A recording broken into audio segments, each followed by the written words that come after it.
When the people of Egypt rose up in January and threw out the dictator who had ruled them for 30 years, it was called a Facebook revolution. We went back to Cairo last month to see what was going on 8 months after this revolution. How many of the people's dreams were being fulfilled? What we found was that even though Mubarak was on trial, something Egyptians thought they'd never see, the military, now in control, had reinstated the dreaded emergency laws. It was arresting activists by the thousands, outlawing strikes, clamping down on journalists, and that's not all. We found that people opposing the current regime were being tortured, just as they'd been under Mubarak. The story will continue in a moment. 8 months ago, this might have been the happiest place in the world. A traffic circle named Tahrir Square, where people overthrew a dictator in 18 days. Well, the people are back again, but the happiness is gone. That's because many feel that the revolution has been taken away from them, that the army which supported them during those heady days is now saying, go ahead, demonstrate if you want to, but we are in control, as we always were. For 3 decades, Mubarak's generals kept him in power. But when protesters took over Tahrir Square, the soldiers stood by and let it happen. To give you a sense of what role the military played back then and since, we'll tell you the story of one man, a student named Rami Essam. He came to the square with his guitar, started strumming like a young Bob Dylan.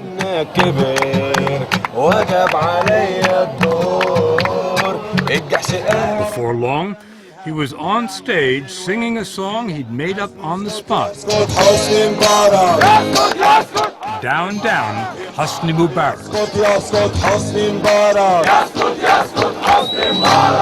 That had never been sung before. Rami became the troubadour of the revolution, but after a week, the Mubarak regime decided to close down the show. It sent in thugs on horses and camels to empty the square. They beat up Rami, but he kept on fighting and was still there the next morning. They hit us with rocks and they shot us with guns. I had a rock in my head. Here. But I am okay. And I'm not sad. And we will stay here till Hosni Mubarak go away. And Rami did stay. He got back on stage, a bandaged singer serenading a bandaged audience. The protests grew. Women, children, and crucially, millions of workers. 8 days later, Mubarak was gone. You must have felt happier than you'd ever felt in your life. Yes, it was a very, it's the happiest moment for me ever. It was the happiest moment for everyone. Egyptians were shocked at what they'd accomplished. The soldiers were treated like liberators. The generals, the Supreme Council of the Armed Forces, as they're called, were applauded as well. They appointed a transitional government and promised free elections in 6 months. Meanwhile, they kept the power. Who are these guys? These are the generals who made it to the top of the army simply because they enjoyed Mubarak's confidence. Blogger and labor activist Hassam Hamalawi, who's been fighting the Mubarak regime for years, is convinced the generals were against them from the start. Don't you think that the Supreme Council for the Armed Forces wouldn't have loved to nuke us in Tahrir during the revolution? Think so? Oh yeah. I mean, if it was up to them, if they could have gotten away with it, they would have nuked us. But why didn't they do that? Because they knew that the soldiers and the conscripts and the young officers they sent to us in Tahrir, they wouldn't have opened fire because they are just as oppressed as us.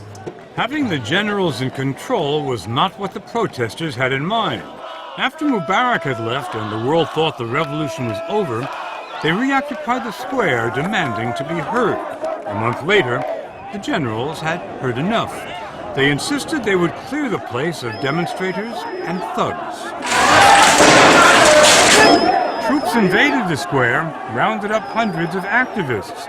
They spotted the troubadour Rami Yassam and without explanation dragged him 100 yards to the Egyptian Museum where they'd set up a prison. They began beating him with clubs and steel rods, and that was just for starters. The officers were jumping on your back. And on my head. And on your head. That's happening for about 2 hours. They were doing this for 2 hours. Yes. His head was face down in the dirt. He wasn't moving. Then a senior officer came by. I heard him say that where is Rami? And when he came to me and saw me, he told them he is still alive. Do you think he really thought you might be dead? Yes, because they touched me very badly. And you weren't moving? Okay, so then the officer left, and did they leave you alone then? No, they started to electrocute me. They electrocuted you? Yeah. With a cattle prod? Yes. Where did they put the prod? Over all my body. When they'd finished, they shoved him into a can. When his friends found him, this is what they saw. And remember, this was happening a month after Mubarak had left. When I was tortured, I decided to be silent and calm to make them angry. You never said, please stop. It's amazing. When they were torturing you, you didn't scream? No. I just decided to be silent. One can decide to do many things, but one is not always capable of doing these things. How could they be hurting you so badly and you didn't make any noise? No. And by the way, I was shocked from what they do. You were shocked. Because they are Egyptian. And these Egyptians are treating detainees the way they did when Mubarak was in charge. This video was placed on YouTube 2 weeks ago. The military said it would investigate the incident. And Tuesday night, this is what happened to a Coptic Christian who'd been protesting a Muslim attack on a church. The footage was also placed on YouTube. When Mubarak left, you're smart. You knew that things weren't going to get very much better very quickly. But did you believe that things were going to get this bad? No, no. I didn't think it was going to be this bad. I thought it was going to be a long road, but I thought it would be less painful. 25-year-old Mona Sif has been marching along that road since the very first day. She's leading the campaign against military trials, which has become the rallying cry of the revolution. More than 12,000 civilians have been arrested and tried in military courts since February for everything from thuggery to threatening the security of the Egyptian state. So what happens in a military trial? It's very rapid, it's very quick. What do you mean by rapid? Rapid, I mean that most of the cases we know, they get arrested, they get sentenced in 3 days. 3 days? Yes. What kind of legal representation do they have? In many of the cases, the real lawyers were not allowed to access the courtroom. So it's a sham? It's a sham. Mona and her colleagues have interviewed dozens of families of the detainees and put their testimonies up on the web. All the families know is that their relatives are missing.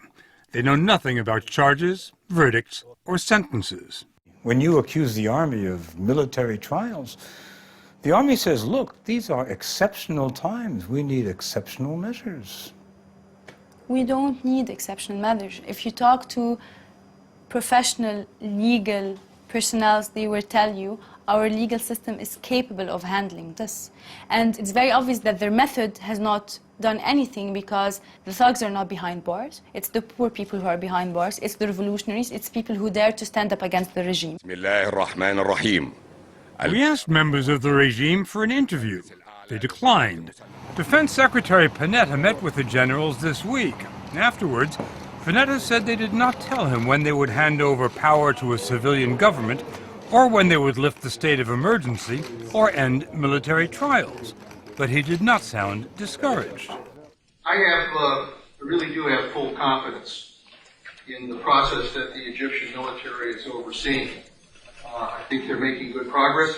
The Egyptian military receives $1.3 billion a year from the United States and owns huge chunks of the Egyptian economy.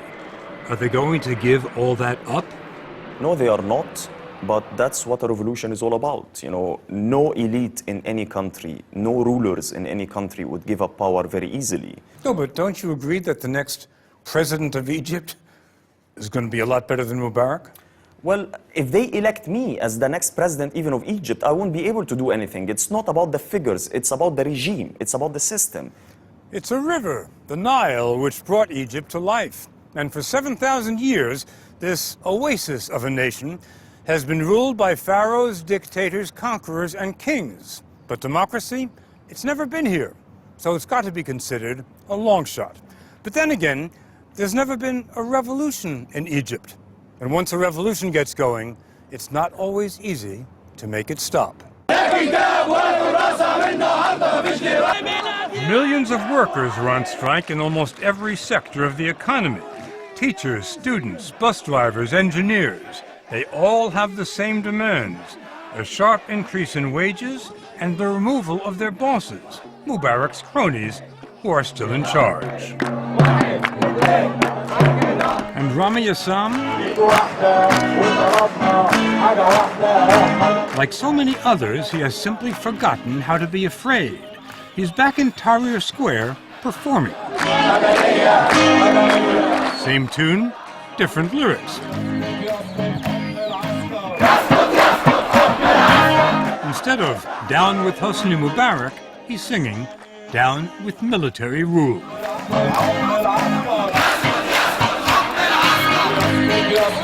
Is that wise?